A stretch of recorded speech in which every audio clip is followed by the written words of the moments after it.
think he be transformed into a beast, for I can nowhere find him like a man.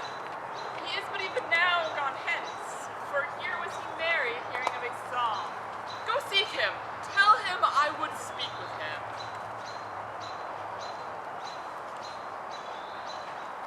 He saves my labor by his own approach. Why, how now, monsieur? What a life is this, that your poor friends must woo your company? What, you look merrily? A fool! A fool! I met a fool in the forest! A motley fool! Oh, miserable world, as I do live by food, I met a fool, who laid him down and basked him in the sun and railed on Lady Fortune in good terms, in good set terms, and yet a motley fool. Good moral fool, quoth I. No, sir, quoth he, call me not fool till heaven hath sent me fortune. And he drew a dial from his poke, and looking on it with lackluster eyes, says very wisely, it is 10 o'clock. Thus we may see, quoth he, how the world wags. 'Tis but an hour ago since it was 9, and in 1 more hour 'twill be 11, and there from hour to hour we ripe and ripe, and then from hour to hour we rot and rot, and thereby hangs the tale. When I did hear the motley fool thus moral on the time, my lungs began to crow like chanticleer, that fools should be so deep contemplative. I did laugh sans intermission an hour by his dial. Noble fool, worthy fool, motley's the only wear. What fool is this? One that has been a courtier. He says, if ladies be but young and fair, they have the gift to know it. And in his brain, which is dry as the remainder biscuit after a voyage, he hath strange places crammed with observation, the which he vents in mangled forms. Oh, that I were a fool. I'm ambitious for a motley coat. Thou shalt have one. It is my only suit. Provided you weed your better judgments, for opinion that grows rank in them that I am wise. Must have liberty withal as large a charter as the wind, to blow on whom I please, for so fools have. Invest me in my motley, give me leave to speak my mind, and I will through and through cleanse the foul body of the infected world if they will patiently receive my medicine. Oh, fie on thee. I can tell what thou wouldst do. What for a counter will I do but good? Oh, most mischievous foul sin, in chiding sin, for thou thyself hast been a libertine. Why, who cries out on pride that can therein tax any private party? Doth it not flow as hugely as the sea, so that the wearer's very means do ebb? What woman in the city do I name when I say the city woman bears the cost of princes on unworthy shoulders? Who can come in and say that I mean her, when such a one is she, such is her neighbor? There then, how then, what then? Let me see wherein my tongue hath wronged it. If it do him right, then he hath wronged himself. If he be free, then my taxing like a wild goose flies, unclaimed of any man. Who comes here? Forbear it no more! I've eaten none yet. Nor shalt not till necessity be served. What kind should this cock come of? Art thou the most golden man by thy distress, or else a rude despiser of good manners that in civility thou seemst so empty? You touched my vein at first. The thorny point of bare distress had ta'en from me the show of smooth civility. Yet time in that bread is no some nurture. But forbear, I say! Here you touches a fruit die, still I in my affairs are answering. You will not be answered with reason. I must die. What would you have? Your gentleness shall force, more than your force move us to gentleness. I almost died for food. Let me Sit down and feed and welcome to our table. speak you so gently. Pardon me, I pray. I thought that all things had been savage.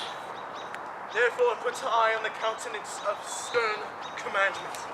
If ever you have looked on better days, if ever been where bells have knolled to church, if ever sat at any good man's feast, if ever from your eyelids wiped a tear, if no one tis to pity and bid, then let gentleness my strong enforcement be. In the which hope I blush and hide my knife.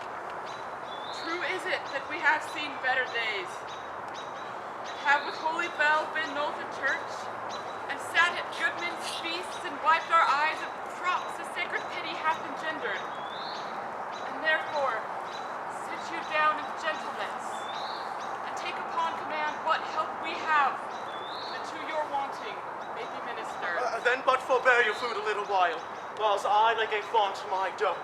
Now there is an old woman in the forest, who after me many a weary step, till she be first sufficed to press against two evils, age and hunger, I will not touch a bit. Go seek her out, and we will nothing waste till you return. I thank you, and be blessed for your good comfort.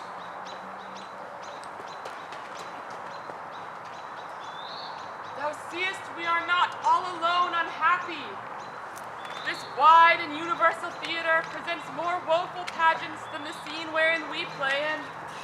All the world's a stage, and all the men and women merely players. They have their exits and their entrances, and one man in his time plays many parts. Their acts being 7 ages. First the infant, mewling, puking in the nurse's arms, and then the whining schoolboy, with his satchel and shining morning face, creeping like snail unwillingly to school. And then the lover, sighing like furnace with a woeful ballad made to his mistress's eyebrow. And the soldier, full of strange oaths and bearded like the pard, jealous in honor, sudden and quick in quarrel, seeking the bubble reputation even in the cannon's mouth. And the justice, fair round belly, good capon line, eyes severe and beard of formal cut, full of wise saws and modern instances, so he plays his part. 6th age shifts, with a lean and slippered pantaloon, spectacles on nose and pouch on side, his youthful hose well saved, a world too wide for his shrunk shape, and his big manly voice, earning again childish treble, pipes and whistles in his sound. Last scene of all, ends this strange, eventful history. Second child, mere oblivion. Sans teeth, sans eyes, sans taste, sans everything. Welcome.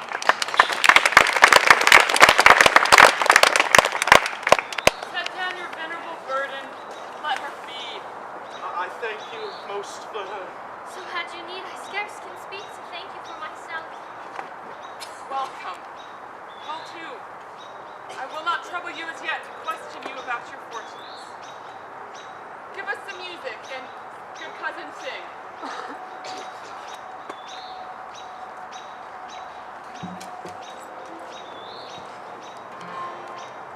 As the clouds roll by, I can see the sunshine.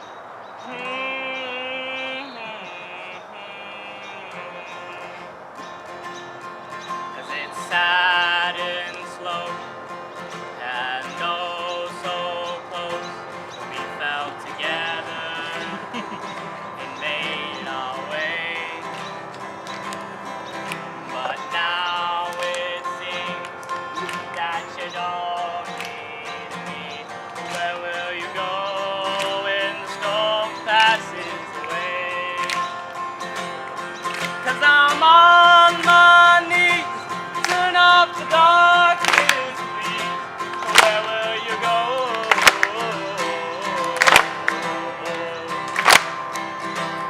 And they keep telling me I'm older than I'm supposed to be.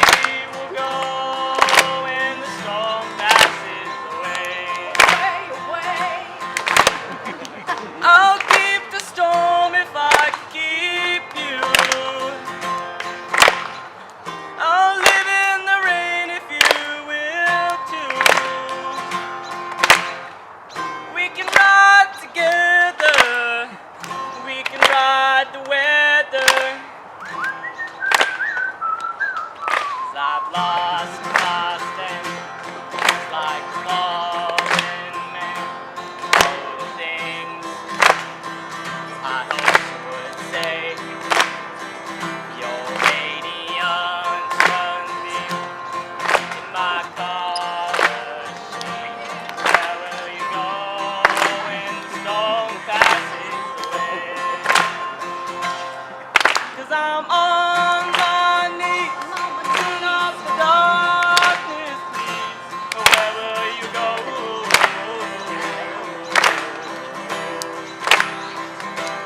And they keep telling me I'm older than I'm supposed to be. We'll go when the storm passes away. Where will you go when the storm passes away?